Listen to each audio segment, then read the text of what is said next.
There is a phenomenon that happens every spring to almost every runner. And while it's very exciting, it's also potentially dangerous. But before we talk about that, it is such a beautiful spring morning here in Denver, Colorado. Things are starting to turn green. You can hear the birds in the air. It is an exciting time. And that is where the potential danger is. I want to talk about what happens every spring when most of us runners get really excited about the spring weather and our training and our spring running goals. Because what ends up happening is that we get excited. And can you blame us? I mean, it's such a great time to be running right now. The weather is finally a little bit warmer.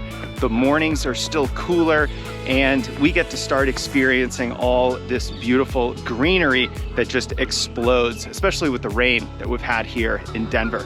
But what happens is, because we're so excited about training right now, we get a little bit over aggressive, and we put ourselves into a position where an injury is much more likely. Let's talk about this more. Now, in the winter time, maybe we're not running so much. Maybe we're spending a little bit more time on the treadmill, and because of that, we don't run nearly as far. Or we might just be taking an off season, spending a little bit more time cross training or going to the gym. So what happens when the weather starts turning really nice is that we start running more. We start doing workouts with our friends. We might start entering some local races, and that increases the load that our tissues are under. All of a sudden, we're running higher mileage, we're running high intensity, we're doing more races, and a lot of runners end up with a minor injury in the springtime because they get a little over ambitious, myself included, with our training.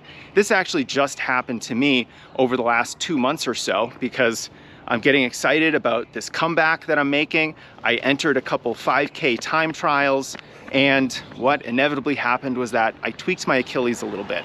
Now, I'm fine. This wasn't a major injury or anything, but it just goes to show that if you're going to be training strategically, if you really care about your performances, you care about staying healthy, we can't let ourselves get too excited about the beautiful weather, the birds chirping, the greenery outside. It's just beautiful here, but we can't get so excited that we end up getting injured.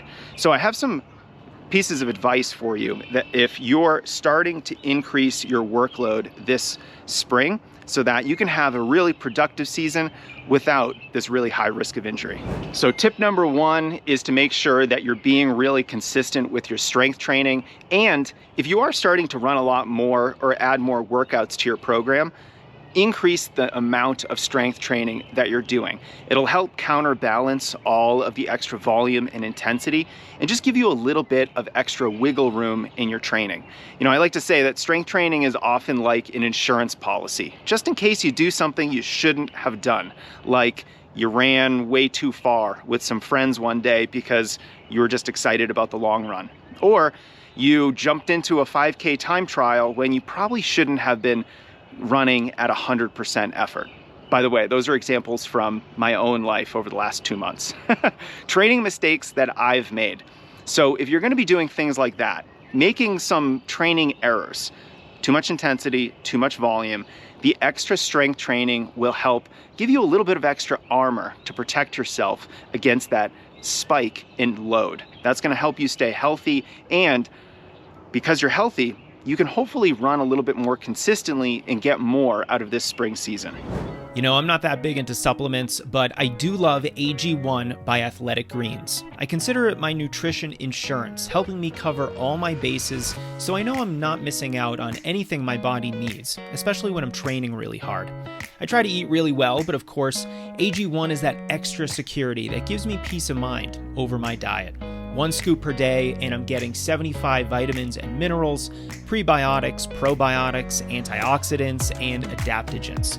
You can try it out too at athleticgreens.com/Jason, and they're going to throw in a free year's worth supply of vitamin D and 5 free travel packs. Check it out at athleticgreens.com/Jason. Next thing we're gonna do is we're gonna make sure that our easy runs are truly easy. One way that we can reduce the impact of too much volume is by making that volume a little bit easier.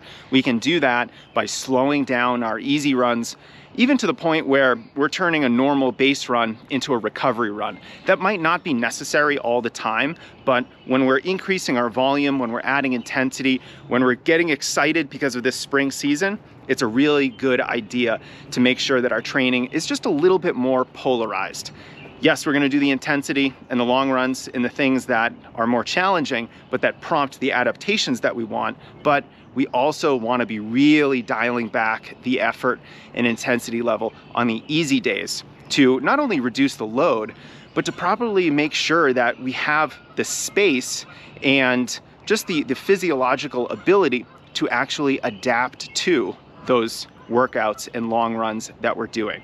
So if you're not already taking a couple dedicated recovery days in your training, now is the time to do it. Whether those are days off or just really, really slow, short runs, you're gonna really find that your key priority days are much more productive because of it. The other thing that we can do that's really helpful is to get some outside help. Maybe you have the ability to hire a coach or get a custom training plan built for you, or at a minimum, just follow a good training program so that the spike in intensity or volume isn't too dramatic.